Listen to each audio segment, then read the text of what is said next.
up, guys? I'm Alex. I'm Jason. We're the Table Monkeys, and today we are going to continue talking about the hill of arm wrestling techniques. This time we're going to cover T3 and T4, low hand top roll, and open top roll. Yeah, so last week we started up that outside side of the hill, so now we're going to finish it off. And the open top roll is kind of similar to a king's move, so when we go over the open top roll, we're going to discuss some of the differences there. Mm-hmm. But we are going to start with T3, which is low hand top roll. Yes, definitely Alex's favorite move on his left, or his ace on his left, or all he can do on his left. I don't know. But, no, pretty much. I mean, sometimes I got to flop. Yeah. No, there are other options, but this is definitely his strongest move. So take us through it. So starting with the placement of the grip, a lot of people think that you're always just going to drop your wrist and rise your wrist up so you can roll through here, which is a lot of time that's what people do, but you don't have to do that. If my opponent is gripping up high with me, then I'll grip up high with them, because if I drop my riser and give all my height to him, then I'm gonna have to be a lot stronger. It's telling me everything of where he's gonna go, so I know what I want. I know where I want to fight to stop what he wants to do, which we're gonna get to the counters later. But the main point that Alex is making, if we're both gonna fight high, he's gonna fight high with me. If I feel like he's a low hand top roller, if I feel like he's a posting top roller, my instinct might be to start to grab him low. And if he grabs me low, that's when I'll rise my wrist up and kind of give it to him, so I can feel the tension in his fingers, and it tells me exactly where I need to roll through. Yeah, I've heard Devon say this a lot. Like the first thing, what he wants in a match is he wants his opponent to grab him first, because if I grab him first, he can feel where I'm grabbing him, and he knows how to adjust. So if I grab low, he's gonna rise his wrist into my fingers. If I grab up high, he's gonna set up high with me. Yep. So let's go as if you're set up high, and I'm gonna top roll. So I'm set up high. The first thing that I want to do off the go is contain and drag my opponent towards me. And I'm containing with cup, and I'm pulling with drag. And special emphasis on the pinky, because it has that chopping ability, and I want to attack his wrist, which will hopefully nullify his riser a little bit and make it easier for me to contain him. Yeah, remember, this is now the setup as if I'm somebody who's trying to post or trying to top roll Alex. So the first thing I'm trying to do is establish back pressure, maintain my pronation, and get my riser activated. So low hand top roll is a control-based top roll where I need to control and contain him. So off the go, it looks like boom, I've dragged back, I'm chopping, I've dropped my wrist a little bit, so I can now have my wrist and he's dropped his riser a little bit so he can get his wrist into my finger. One thing that you do a lot too when you do this, when you drag back, you're still he kind of pushes his elbow forward even though he's going back, in order to sort of straighten his lever out. Yeah, I want to maintain as much height as possible. Even though I'm dropping my riser, I still want a lot of forearm height. So off the go again, I'm dropping my wrist, I'm containing and chopping, raising my wrist, and then from this position, once I've got him extended and I have control, now I can start to roll through my wrist into his fingers and get the pin. Yeah, and finish the top roll. Yeah. So again, it's called the low hand top roll, and I've heard Devon say this as well, is that it kind of got named incorrectly. It should be called the high bottom, or because even though it's called a low hand, like you are dropping your riser, you still are fighting for height. You still want the high hand in the match. You just want the low part of your hand to be what's high in the match. You are still rising. You're just rising through this entire ridge instead of just this knuckle. Yeah, and so now let's go if I grab you low. So if I grab you low and you set up with that low. If you grab me low, then I'm going to perch my elbow right at the front of the pad and drop my riser a little bit. So I'm artificially gaining extra height. And because you grab me low, I drop my riser so I can really feel the tension of your fingers in my wrist. As somebody who's trying to get my fingers involved and trying to feel the back of his hand, it kind of feels like I've got what I want, like I've got a lot of contact. But if you're not aware of this, you're in contact with what he wants you to be in contact with, which is not going to be good for me once he starts to apply pressure. No, it's going to end up being him trying to hold on, and if he holds on, I get the pin, and if he doesn't, then it goes to the strap. So off the go, it looks like this. You try and get your cup, and you don't. I've got your wrist a little bent back, and then you start committing your shoulder because you realize you've got nothing. And it's either I hang on and get pulled through, or I don't hang on and we slip and go to the strap. Yeah. So it's a great move. It's good. It's good against hookers. Good against top rollers. Good against very, pressers. very versatile move. Once you learn it and you learn how to adjust, like we just showed you in the setup of whether they're going to go higher or try to come inside, it really kind of allows you to adapt to your opponent. And if you're good at it, it can be a really, really good move. Yep. So on the open top roll. All right, here we go. All right, guys. Next, we are going to discuss the open top roll, which is T4 on our chart. And this is different than a king's move, and we're going to explain some of the differences. So the first thing we're going to do is explain what makes it an open top roll. So in our understanding, what makes it an open top roll is that your arm angle is going to open up, and you're most likely going to be dropping, not necessarily below the table, but like back and away from the table. Mm-hmm. So you're very opened up from your arm angle. So to us, it's very similar to a posting top roll. It's going to be about containment, and you're going to want to maintain your riser, but instead of maintaining back pressure through the top of my hand here, it's more about dragging my opponent back. Mm-hmm. Right? So similar to a low hand where you're chopping down, except instead of this like downward pressure where I'm trying to drop my riser and create this height with my wrist, I'm trying to bring my opponent in with containment and then just pull through like that. And what you'll usually see happen with the guys is their arm opens up, and that's how it'll look offensively.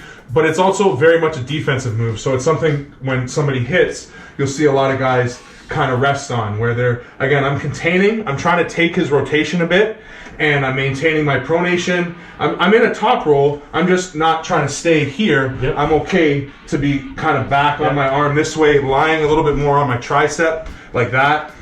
So we think it's kind of like the posting top roll, but you're dragging instead of posting. Exactly. You're basically switching those two fundamentals. Which makes it very very good in the strap, obviously, because that helps with drag. Helps with drag a lot, exactly. And now where it differs from a king's move, Ryan did a video about this, and he explains how he believes a king's move is once you're on the side of your elbow, mm-hmm. which yeah, there is some, you do access more pronation that way, but that's like the far end of what happens in a king's move. I know Devon did this to me once. He grabbed me at the table and he goes, I'm in a king's move, I'm in a hook, I'm in a top roll. And like it felt like he was doing nothing. The first time he did this, I was like, this motherfucker is so high right now. But the second time he did it to me, which was like maybe 6 months later, and I was a lot better, I could feel the different pressures in his hand that he was giving me. And I could feel like king's move, he's all thumb and knuckle. And when he's hooking, it's all like pinky and like bottom of his hand. And when he's top rolling, it's all like fingers and knuckle. And like I could totally feel the difference. And it wasn't like he was really doing much. It was just like he was giving me like a starting pressure, you know? Yeah. And a king's move starts up here. It starts in the hand. And where the main difference is, so I'm going to open, Alex is going to go to the side slowly, and I'm going to open top roll. I'm containing, I'm getting away from my arm, I'm maintaining my pronation. The main thing, I'm containing, okay? Mm-hmm. My knuckle is forward, my riser is up, my pronation is set. That's an open top roll. I'm away from my hand, as opposed to a posting top roll where I'd be up here. A king's move, okay? When he hits to the side, I'm kicking back and pronating. I am not containing at all. There is zero containment in a king's move. This to us is the main fundamental difference that differentiates a king's move from pretty much every other move. In basically every other move, you're always trying to take your opponent's rotation in some way and then get into their fingers. In a king's move, I'm giving up on that, kicking back and pronating to get into my opponent's fingers. Now, if he wants to hang on to me, he's coming right to the pad. Most people don't. You slip, which is why you need the strap. You don't need a strap for an open top roll. You can do it without a strap, but because of containment. Because of containment, but the king's move has no containment, so you have to use a strap. Which is why it is 100% a strap-based move. We did a video on the king's move card, up in the thing there.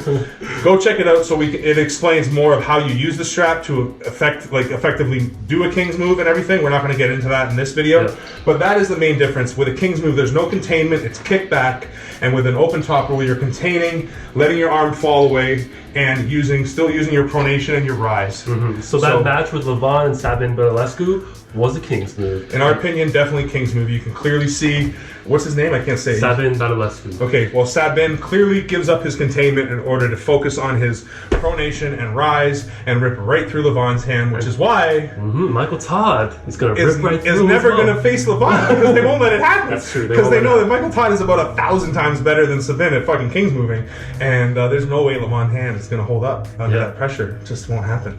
But now onto the counters for T3 and T4. Okay, so now we're going to go over the counters for low hand top roll. I'm going to do the low hand top roll, and Jason's going to cover the counters. I'm going to fuck that shit up. All right, first thing, let's do it for inside, so I'm hooking.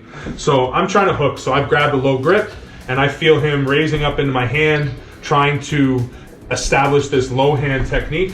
One thing I can try to do is establish more rise and duck my thumb. This is going to force him to bring his riser down even more, and I might be able to establish some height.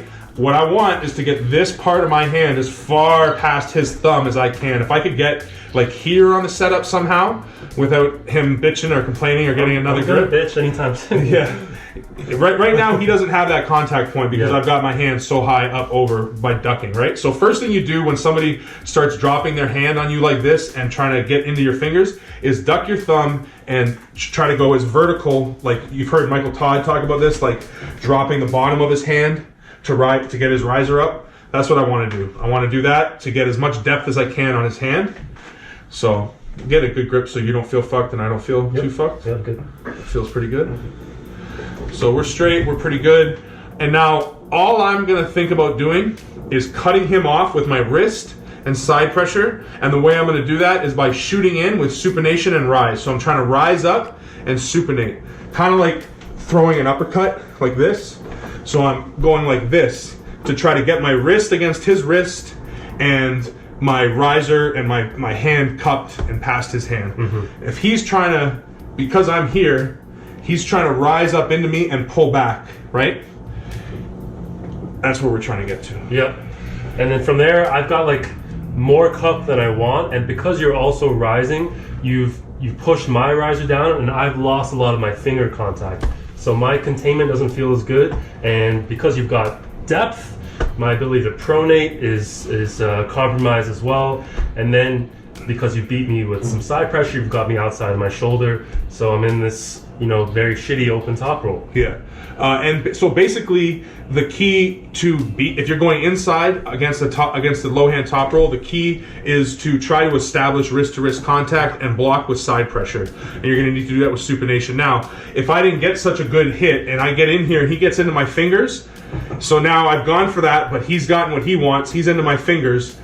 If he might try to hold me, whatever, if he pulls through, or if I try to press through, the bottom line is from here, we should slip. You do not want to hang on. If you've got a bite on his wrist with your pinky and you can drive on him, sure. But if he's in your fingers, rolling, let go, slip, and get to the strap. In the strap, you're going to do basically the same thing.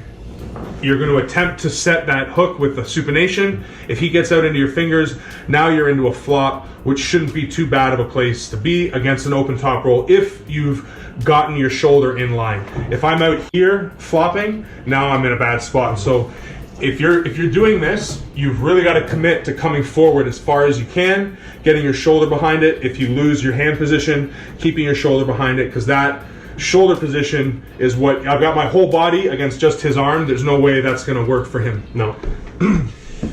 So that's now the inside counter. Very effective. Hard on my elbow. But if you're a top roller, this is the counter that you're going to use. Yeah, and again, it's always great to be versatile. So you'll notice that the setup with the top roll is very similar to what I was eventually doing with my hook, like where I'm trying to get this riser. So you've definitely got an option. If you know you're going against a low hand top roller, you can make him think that you're going to top roll and then hook, so that you know that he's doing the opposite of what he should be doing, and it just gets you, it becomes like a little chess game or like a rock, paper, scissors, shoot at that point, You just got to pick the right option. So if I'm setting up for a top roll, again, he's going to match me high, okay? And now what he's going to do as the low hand is he's going to try to chop down into my hand and take some of my pronation away, right? So what I've got to do is I've got to fight that chop with back pressure, and pronation. Yeah, and what you also did there is you created separation in our hands, a little space, so it's harder for me to contain. Yeah, so one trick that you've heard, you may hear Ryan talk about how like he turns his pronation all the way over, and then he sets his arm down so that his pronation is all the way set, but his arm appears flat. Well, what a lot of top rollers will do is they'll keep that same position, but they'll put their elbow on the outside of the pad here and go into the table with that turned angle like that, and then take a grip. And when you do that, if you can see, you get this big gap here, and that's what you're trying to establish as somebody who's posting and trying to get over the person's hand. And since I know he's trying to contain me and bring me in, I want to make sure that I can create a gap here. It's almost impossible to contain someone if they're gripping you like that. Yeah. Ari, that's a red flag. Yeah. So again, he's trying to cut me in with his fingers and or contain me and chop me down. So I've got to hit real hard with back pressure and pronation to fight into those fingers and maintain my riser.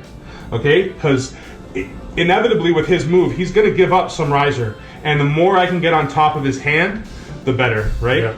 You swallowed my whole entire hand up.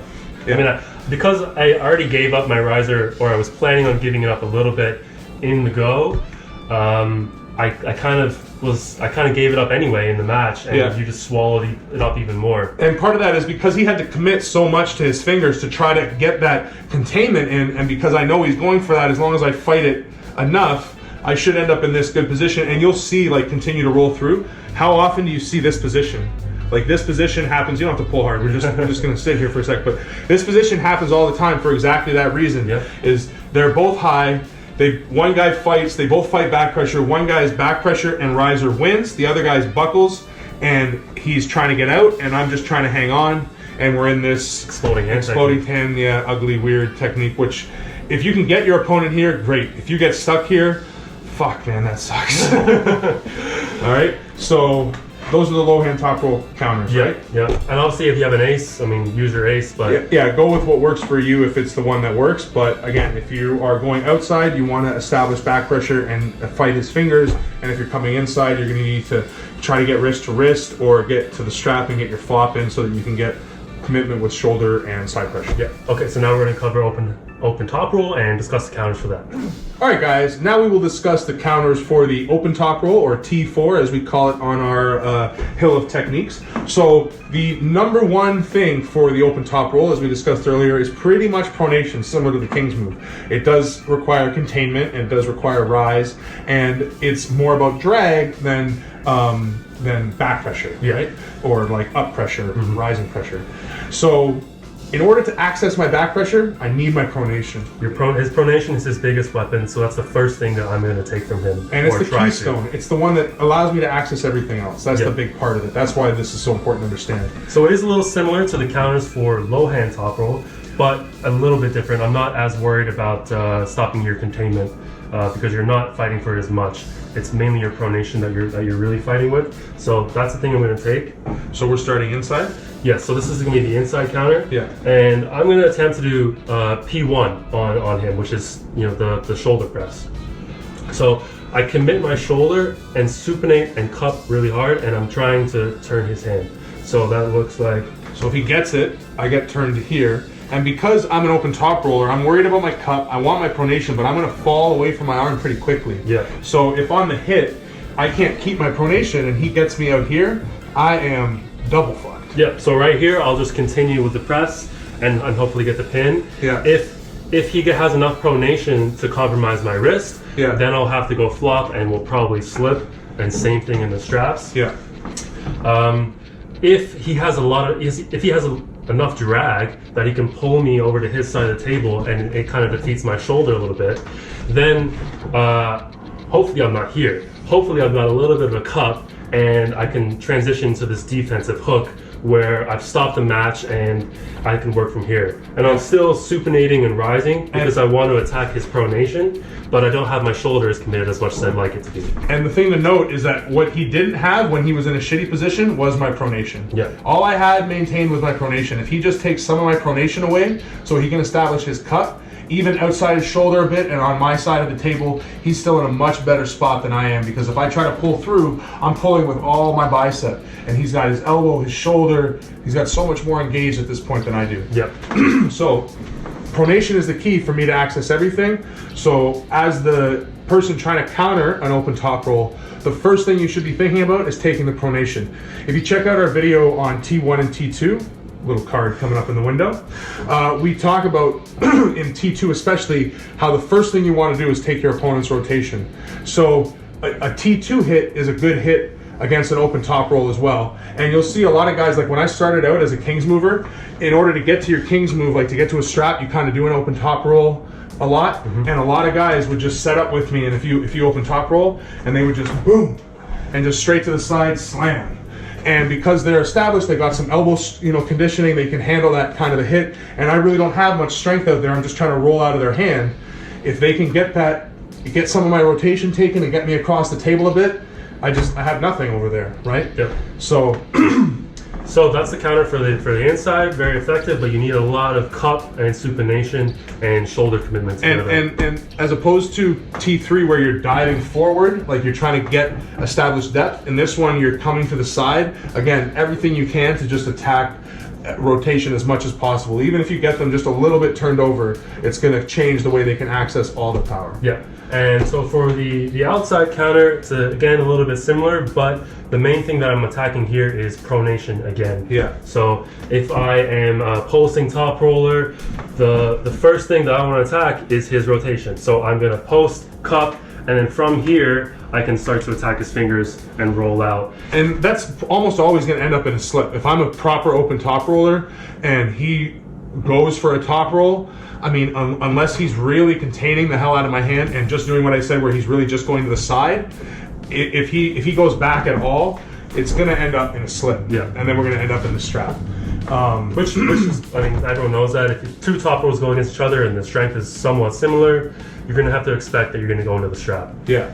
But again, with the top roll, regardless of which top roll it is, now if we were in a strap, we're not going to bother putting it on, but if we were in a strap and I again go for this open top roll, as long as he's taking some of my pronation, the strap is going to hold us together. I can't slip out, I can't roll out as much. If I had a King's move, then things might get interesting once we're in a strap. Check out the King's move video from the beginning to know what to do with the King's move. But but if I am open top rolling, once I'm out here with the strap on, I've got access to my drag. Like, you've still got a way to get over my hand. It becomes a chess match here. Yeah. There's no real solid answer. But the more of my pronation you take, the more I'm screwed. Yeah. Key is always to defeat the person's pronation if they're going to be an open top roller or low hand top roller. Yeah. So the ace for the open top roll would kind of be, if you're going inside, maybe P1 if you get everything that you like, if you're strong enough you can get everything, or T2 if you're in the top rolls, because those are going to be the ones that really attack the pronation the most, I guess. Yeah. Right?